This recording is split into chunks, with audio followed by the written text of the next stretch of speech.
Do you know 3 ways to persuade people to do something?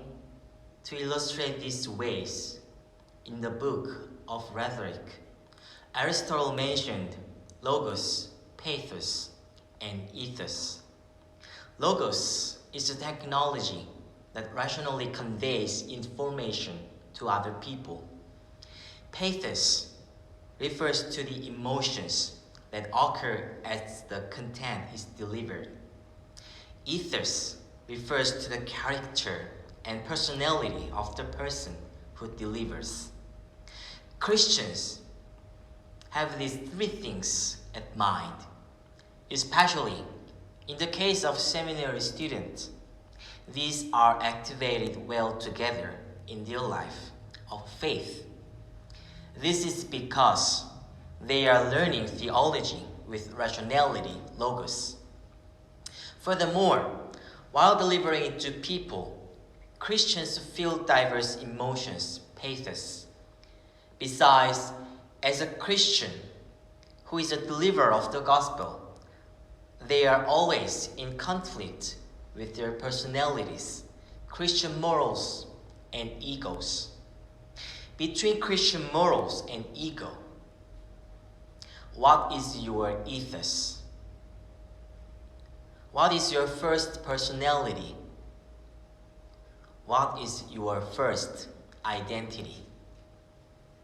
In the context, the walk to Emmaus, 2 people are experiencing these 3 things, logos, pathos, and ethos.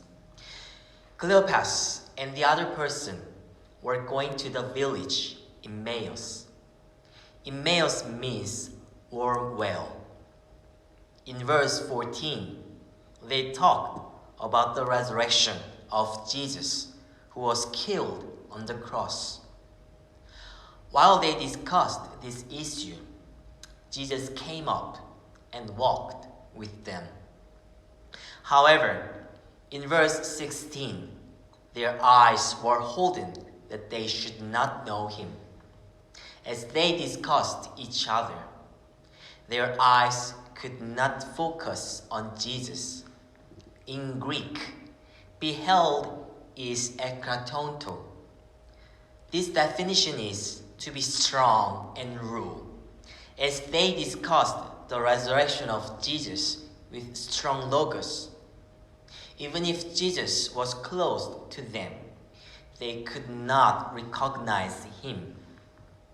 As their eyes were strong with their discussion, they could not feel the existence of resurrected Jesus. If seminary students cannot feel the existence of Jesus, theology is just nothing. In verse 17, Jesus asked them, "What are you talking about?" Through their gloom, they turned logos to pathos. With gloomy emotion pathos, they saw Jesus. In verse 18, one of them, Cleopas, rebuked Jesus and asked why he did not know about the death of Jesus while in Jerusalem. In verse 19, Cleopas confessed that Jesus was a real, mighty, and powerful prophet before God and all the people. In verse 20, he added that the chief priests and the rulers crucified him. In verse 21, 2 people were hoping that Jesus will redeem Israel. They hated the high priests and leaders who killed Jesus.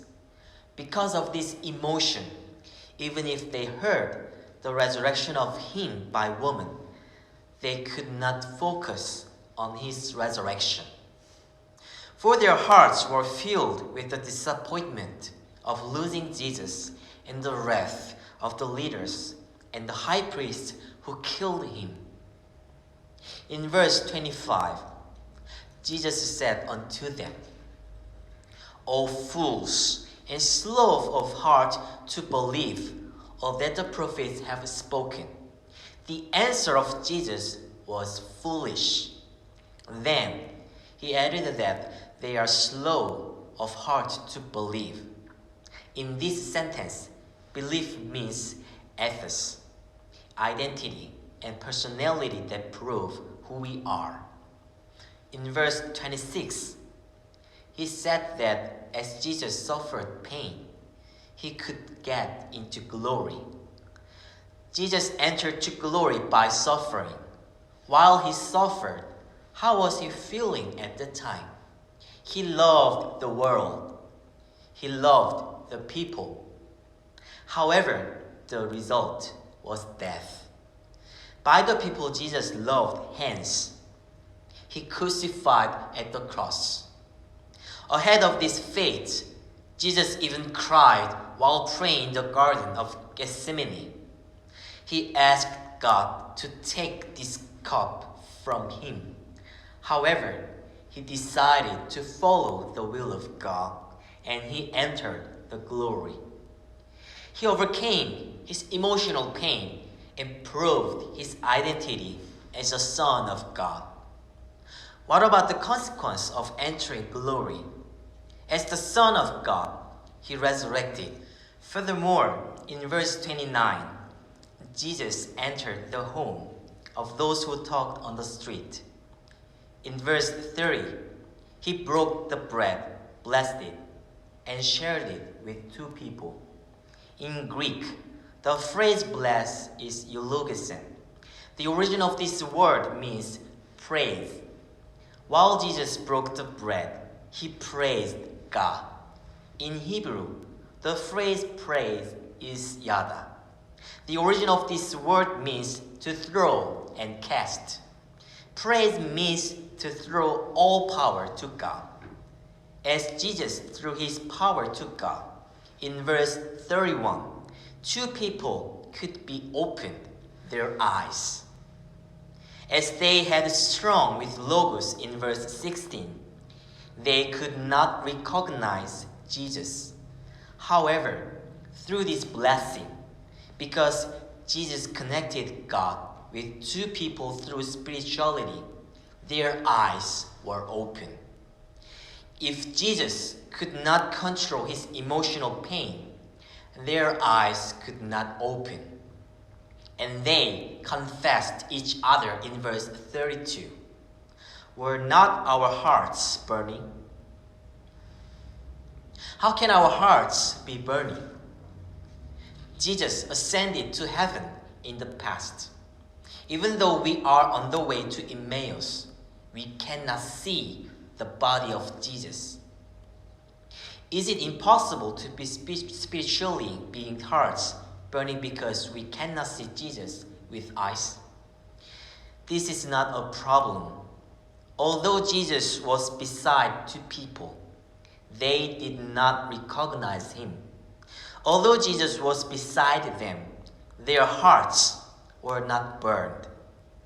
For hearts burning, we should connect our emotions with spirituality. Two people knew who Jesus was. When Jesus crucified at the cross, they discussed the crucifixion with rationality logos.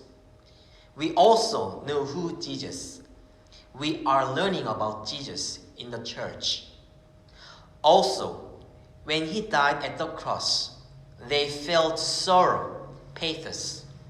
When God is blasphemed and Christians accused, our feelings are sad too. At the cross, Jesus also felt pain, sorrow, and anger. Accepting destiny was difficult for him. He may have been angry with pain because of people. He loved the people, but they killed him. The result of love was death. In front of this destiny, he wept and prayed in the Garden of Gethsemane. He prayed, "Take this cup away from me." Then, what was his choice? Did he hate people? Did he give up destiny? He chose compassion. Jesus chose compassion rather than anger because of his spiritual connection to God, and in showing compassion, he transformed the lives of 2 people and many more who now follow him. With a compassionate heart, he sacrificed himself, and as a result, he was resurrected. Then he did communion with 2 people. As he connected his compassion to spirituality, including the 2 people, a lot of people began to follow him. This follow is underway in the name of Christianity to this day. Because of coronavirus, even if we are isolated, we participate in worship service for learning about God. Based on this learning, we are trying to send the message of God to the world. While sending the message, we realized the limitation to send the message for the will and heart of God, including us. Many Christians feel so much pain while delivering the gospel. Like Jesus suffered, delivering the gospel is heavy. Delivering the gospel is difficult. What choice would you like to make? We can give up our mission to avoid pain. We can put down the burden of God's love. Since we are not Jesus, we do not have to suffer from people. We can lay down the cross. We do not have to be hurt. But we are here because we know the grace of God. We are here with a heart that has been burning by grace. We are here for learning God. We are here because we know the pain of Christianity. We are here for recovering the will and heart of God in this world. Even if we are not Jesus, but we are together. Let's suffer together. Let's carry the cross together. Let's hurt together. Let's overcome suffering, pain, and sorrow together. Let's burn of the heart together. Amen.